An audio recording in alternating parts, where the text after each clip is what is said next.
Welcome back to another episode of Time Out with the Sports Doctor podcast. And as you can see, we're back home in the normal studio, fresh off the trip to Kenya, which was a great experience, a life-changing experience, a trip that, being able to experience Kenya for the first time with my whole family was a blessing.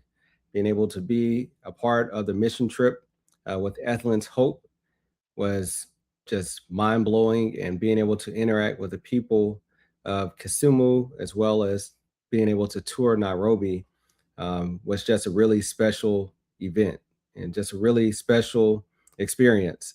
So we'll be talking about that more soon with probably a series of episodes to really share our family experience in Kenya and the great interactions that we were able to have with the people of Kisumu, as well as some of the students, medical students at Maseno University. So just an all around great trip. But this week, we're here to celebrate because this is the 5th year anniversary of this podcast. So we're celebrating just a couple of days early. We launched on Father's Day of 2021. So you are not late for Father's Day if you're listening to this when it's coming out and being released. You still have about 5 days to get that perfect gift for the father in your life. But we're celebrating this week because, as you know, we're releasing episodes every other week now. So this podcast launched Father's Day. So I believe it's June 21st, 2021. And here we are, 2026, 220 episodes in, 136 guests on this podcast. I believe 3.5 years on YouTube and 5 years now on Instagram and Facebook. So it's been a blessing. And it all started off with 3 basic pillars of helping you strengthen your mindset, helping you grow your assets, and helping you achieve whatever level of success you want for your life. And from there, we've grown, and I've grown personally with this podcast. I've grown, I've changed jobs. My family's gotten a lot older. I now have 3 kids that are almost all teenagers. So you've seen me evolve and grow on this podcast. And it's been a pleasure to share my experiences with you. I've been able to share so many different guests, from athletes to entertainers to entrepreneurs to other physicians and medical and healthcare workers, and really just people who want more for themselves and people who are not afraid to share not only their wins, but also their losses. Because I always wanted to be able to have a human touch to this, because many times when we see people who have achieved at a high level, it appears like, okay, they can do it, but there's so big of a gap in between where I am and where they are, I can hardly relate. So I feel like by sharing your success as well as your failures, other people can relate to you better. And that's been one of the main principles of this podcast. So what I'm going to do, we're going to share some of the previous episodes, top episodes over the last 5 years, but I want to leave you with 5 takeaways and 5 lessons that I've learned over the last 5 years of starting and growing this podcast. So number 1, consistency is key. So when I hit record the first time, number 1, that wasn't the beginning. I took a course, 9 weeks to podcasting. I think it was about 7 or 8 people in the course. Some people launched a podcast. Some people did not launch a podcast. Some people burned out in the first year, not burned out, but some people didn't go past 1 year. I've seen several people, have 5, 6, 7 episodes and then stop. But I think one thing is being consistent. And the other thing is just giving yourself some grace. I can recall in the beginning, I did everything, number 1, from finding guests to recording the episode, to editing the episode, uploading the episode so I could release it. Each week it was released at 4 o'clock in the morning. And then after that, following up with the guest, making highlight reels to release. So it was very time consuming. And I did that by myself for about a year before bringing on VA Podcast Philippines, Neelan, Princess. They've been a lifesaver, being able to help with the editing and the task. So I can just really hit record, send it, review it, and be done with it. So I now understand, old people say sometimes, boy, I've forgotten more about this subject than you've ever known. Now I can understand that, because now sometimes I go back and try to remember how to splice up some of these episodes and how to upload. And I remember at one point, I used to literally check my stats daily, sometimes almost hourly, especially on the day that the episode was released, because I was so paranoid. What people listen, you know, making sure that it was released and making sure that it got to all the different places. But I no longer have to do that anymore. And that came with time, because at first I wanted to make sure, I pray people will listen to this podcast. And, I'm worried about how many downloads I get each week. But I had to release myself from that, because number one, it can drive you crazy. And number two, the numbers do not tell the whole story. So that's number one. I'll say consistency is key. And from that, you'll continue to grow, continue to refine your processes, and new opportunities will open up. So number two, don't take yourself too serious. So I think that's one main reason why podcasts fail early, is because some people just spend so much time over editing an episode. I do remember that it would take me about, let's say if I had a 30, most of my episodes used to be about 30 to 45 minutes, especially when I was interviewing people. And it would take me at least 3 to 4 times that to go through the episode, edit it, do all the other tasks. So we're talking about 2 to 3 hours a week on doing those mundane tasks. And if you try to correct you know, every time, there's a little background noise, every time that somebody kind of repeats themselves, it can drive you crazy. So don't take yourself too serious. Because many times, if number one, if they want a perfect product, they can watch the news, which is not perfect, or they can watch, a television show that's been edited in several takes and everything. But many people like podcast because it's raw. Don't get caught up with trying to over edit the podcast and take away every pause and every time somebody says huh or kind of stutters. Don't worry about that, because as long as you have a good message and as long as people can relate to what you're talking about, they will tend to ignore a lot of those small things. Number three, you need to be adaptable. So when I started this podcast, number one, I mentioned I had small kids. Now I have teenagers that are involved in multiple sports and activities. So it became really hectic to try to set up interview times with a lot of people. And in the beginning, number one, just being completely honest, I was paranoid about getting on here, sharing my own thoughts and hearing myself talk. So I always wanted to have someone to interview, because it was comfortable with having these scripted questions or just kind of listening to someone and following along with their conversation, asking meaningful questions versus actually getting on and sharing my own thoughts. One thing came about to help with that is actually more coaching. So had a coach to launch the podcast, had a coach to help monetize the podcast and grow the podcast, but also getting a coach for speaking. So I began to use this platform as a practice stage for me for public speaking. So that's why I became more comfortable with having these individual episodes and actually picking a topic, explaining the topic, and being able to be done with it versus always interviewing someone. And I feel that brings value as well. So, speaking of value, number four, you always want to add value to others. And one thing that I did routinely when I would interview someone is ask, what can I do for you? Is there any way that I can help you? Is there any way I can promote what you're doing? Is there anybody in my circle that I can connect you with? Also, do you have 3 people that you think might be a good guest on this podcast, or someone that you think I should speak to about this podcast? They might want to be a sponsor. They might want to collaborate on a project. So using your circle, using your influence to help others, and always trying to give more value. So people told me early on, because I would always follow up when the podcast was released, I would follow up with the email. I would send a link to the podcast. Midweek, I would follow up and share some of the highlights or reels that were being released. And then I would also, at that time, I would also ask for feedback and to also leave a 5-star review for this podcast. So many people told me, oh, wow, this is stuff that I don't typically get when I'm interviewed on a podcast. So I always wanted to share things with them so they could help promote not only my show, but also promote whatever their cause would be. So always try to add more value to others than what you're getting in return. And through that power of collaboration, I've been able to collaborate with scrub companies, medical device companies, life insurance, disability insurance companies, student loan repayment companies, so real estate companies, all because we're trying to promote and educate on the similar topics. So always be open to collaborate with others and always think, how can I add value to my guests on a podcast? And then number five, the power of organic growth. And I think organic growth is important because many times when you try to force growth, um, are you really ready for that growth and where it can take you?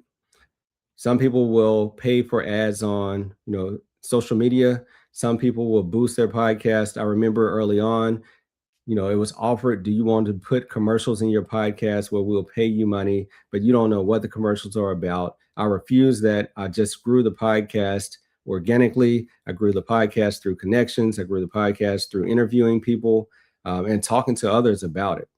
And as I mentioned early on, I used to check the stats daily and sometimes even almost hourly on the day that an episode was released, because that was my focus. I need to have people that are listening to this podcast so I can grow the podcast. However, I learned over time that you can't measure impact through numbers. You can't measure impact through likes on reels or social media posts. You can't measure your impact by the amount of downloads that you have per episode. You can't measure impact by the amount of feedback that you get or by the amount of reviews that you get. Do you know how hard it is to get people to actually review your podcast or review your product? They will tell you how good it is, but actually getting them to go on and leave a review is very difficult. But at the end of the day, that is not how you measure impact. It's about the people that you don't know that are listening to you, who every week wake up to hear your podcast. Every week they're trying to hear your voice because they're trying to pick up on just some nugget for life, and you might never know about that. So don't get caught up in just the numbers. Don't get caught up in the likes. Don't get caught up in just in the shares. Your impact is more than you can measure through those numbers.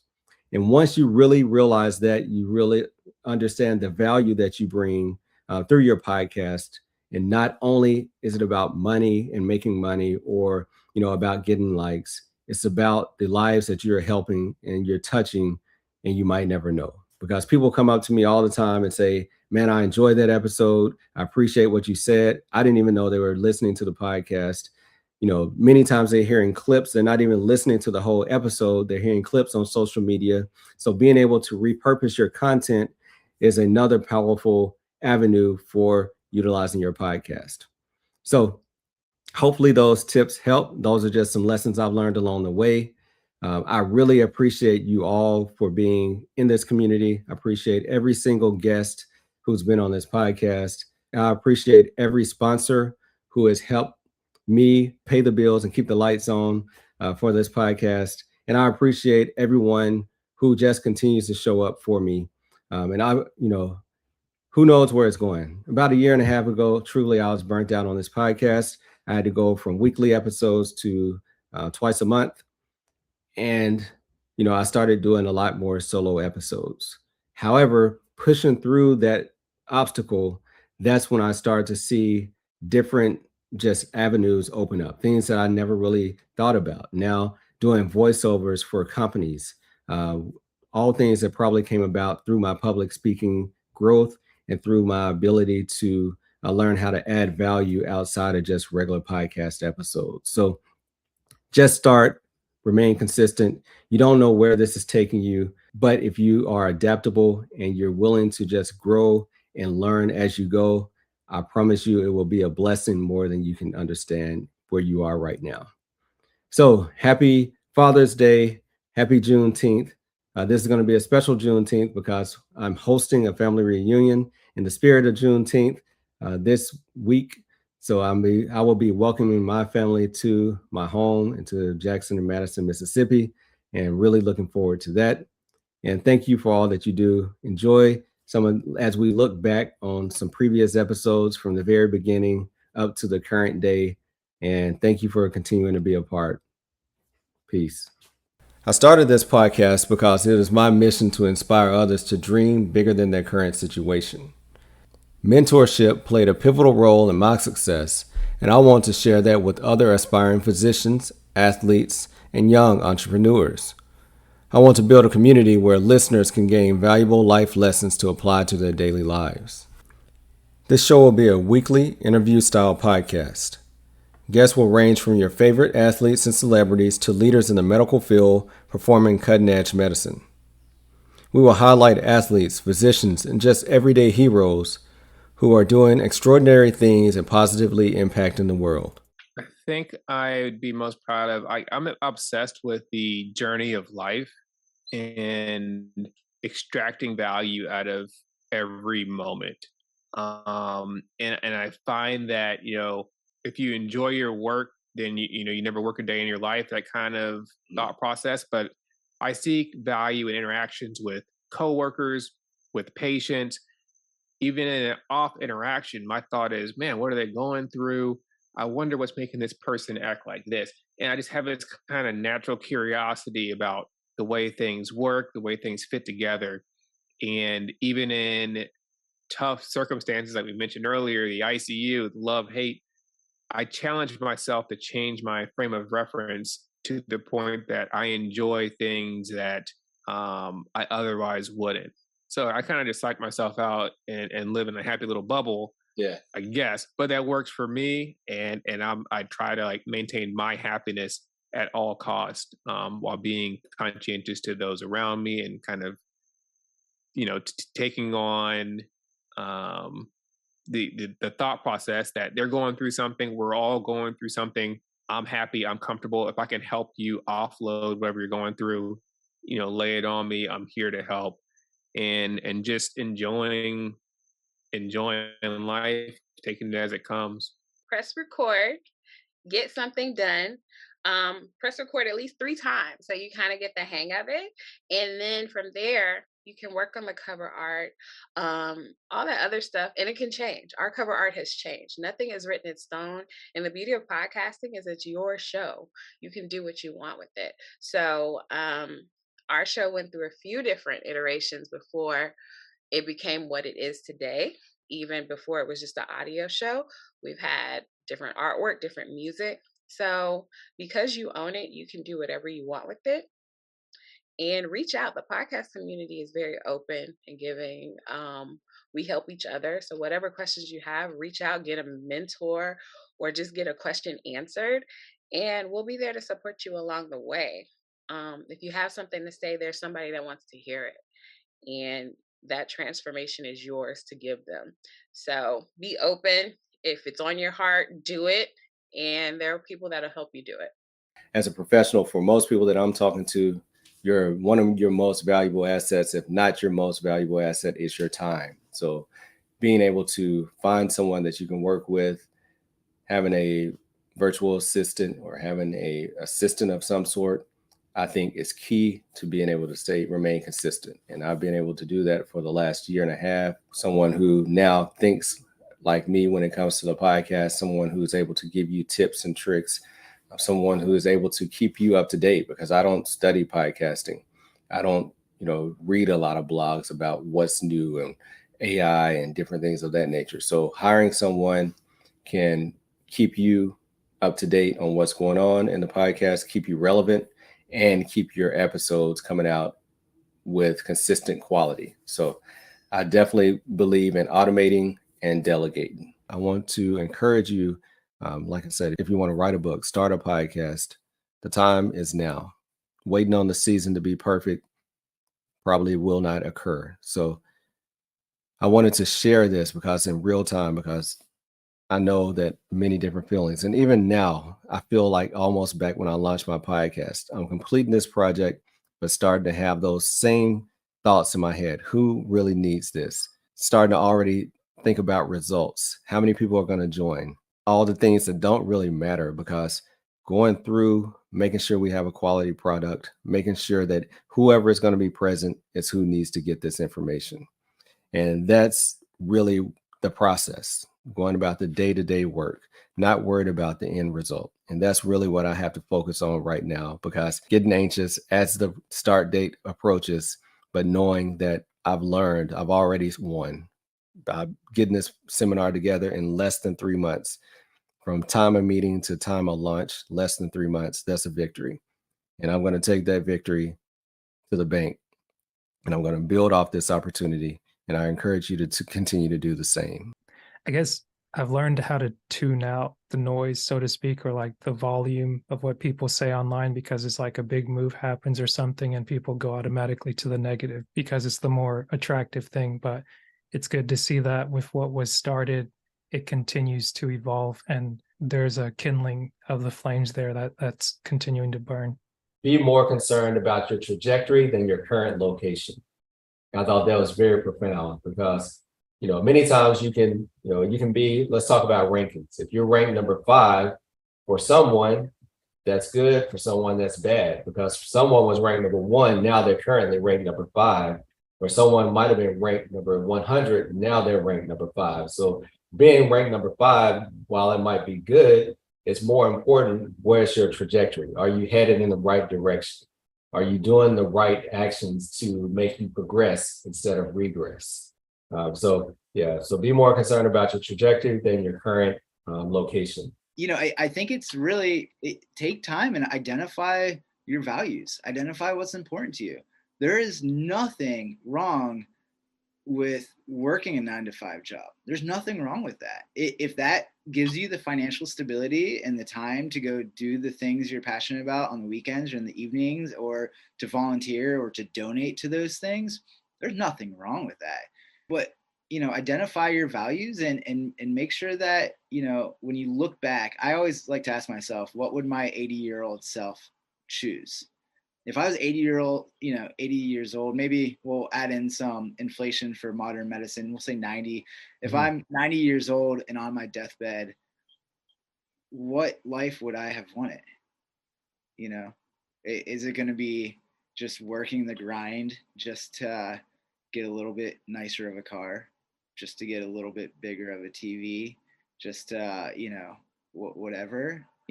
Are your values in those things? Is that truly what makes you happy, or can you explore these passions and cut some of those things out of your life in different ways? My dad would always train me on top of practices and stuff, and I always wanted to be the fastest one. I always wanted to be the most talented. I always wanted to be this and that.